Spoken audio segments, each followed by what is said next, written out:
ফেসবুকের সামনে আইসা বলি আমাদের ভিডিওগুলো শেয়ার হয় না, লাইক কমেন্ট হয় না।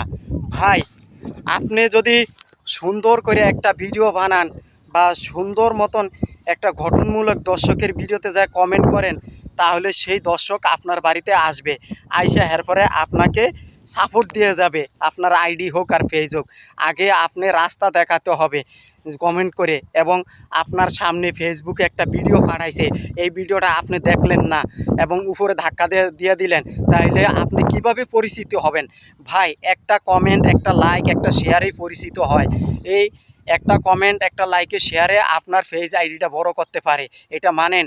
ভাই, আপনার সবগুলো থাকতে হবে, শেয়ার, কমেন্ট, লাইক, এগুলো থাকলে আপনার পেজ আইডিটা বড় হবে। এখন কিছু কিছু অডিয়েন্স আছে, দেখবেন তারা না, মানে ভিডিও তো দেখেই কমেন্ট করে না। তাইলে ভাই আপনি পরিচিত হবেন? ভিডিও দেখছেন কথা ঠিকই, কিন্তু পরিচিত না কমেন্ট করে। আপনি একটা লাইক, একটা কমেন্ট করবেন, তাহলে দেখবেন আপনার পেজ আইডিটা বড় হবে।